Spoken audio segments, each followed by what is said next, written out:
Kasi dito nabalita yung 30 pesos na lang ang isang kilo ng bangus. Parang kahawig na san sa Dinadjawan.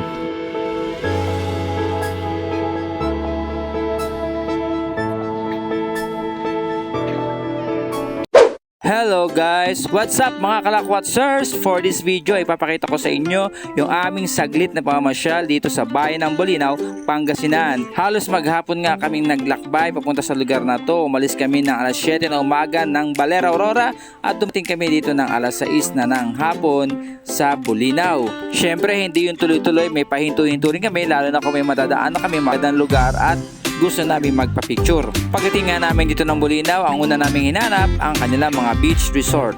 Pinuntahan din namin syempre ang bayan ng Bolinao at ang fishport na kung saan nabalita ang napakamurang isdang bangus na mabibili lamang sa halagang 30 pesos per kilo. Let's go mga kalakwatsers! Let us visit Bolinao, Pangasinan. Hello guys! Hapon na nang dumating kami ito sa beach ng Bolinao. Patar Beach. Napakababaw ng dagat dito at syempre walang alon, di kagaya sa Aurora maalon. So dahil ito ay West Philippine Sea, so yan ang dagat nila dito. Yan ang itsura. So kung titignan nyo, may mga parang nakalutang na mga bato. Ayan, mababaw lang, may tao nga doon, may mga tao nga doon. Nangunguha sila ng mga shell. Ayan, may mga nangunguha ng shell. So hapon na dito, sunset na. Tignan nyo, ayan, napalubog ang araw. Siyempre dito sa West Philippine Sea lumulubog nga ang araw. So napadalan tayo dito.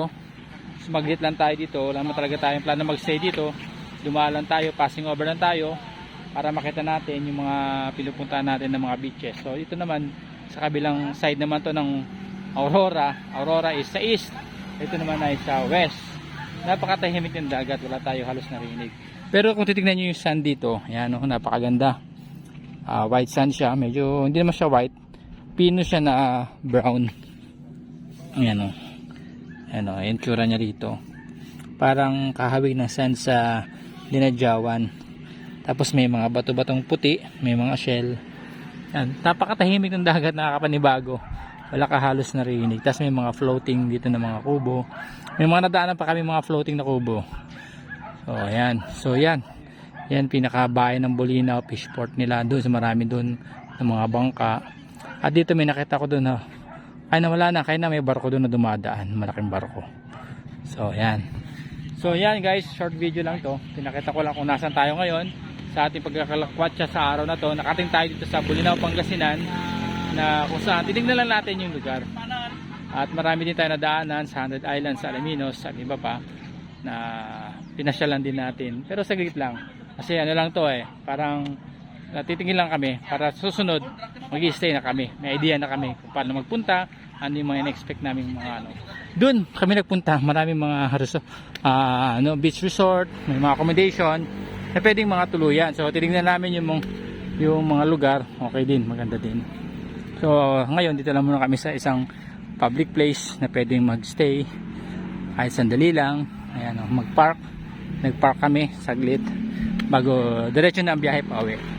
Pagkagaling nga namin sa beach ay binalikan namin yung isang tulay na aming nadaanan nung papunta pa lang kami sa mga beach resort ay napakagandang tignan yung dagat dito. Dito kasi namin kanina nakita yung mga bangka at may mga floating na kubo na mga for rent siguro ito na pwede nyong gamitin kung kayo ay gusto nyo mag-stay palutang-lutang sa dagat. Ayan yung mga kubo na ready na gamitin o i-rent. Marami nga pala mga accommodation dun sa may Patar Beach na pwede nyong tuluyan. Hindi ko na ipinakita dito kasi baka may mai-promote pa tayo. So next time na babalik tayo dito ay mag-i-stay tayo sa isang beach resort o isang hotel doon para maipakita ko sa inyo yung experience kung kayo ay matutulog dito, mag-overnight stay sa Bolinao, Pangasinan.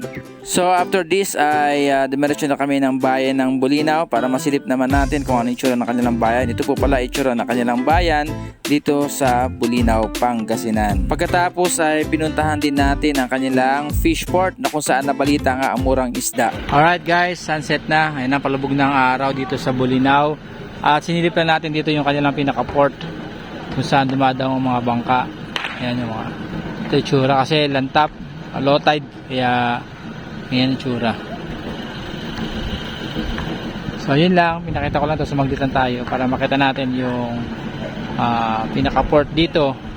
Kasi dito nabalita yung 30 pesos na lang ang isang kilo ng bangus. Dahil nga nagka-problema na sobrang init ng panahon, umahon yung mga bangus o namatay yung mga bangus.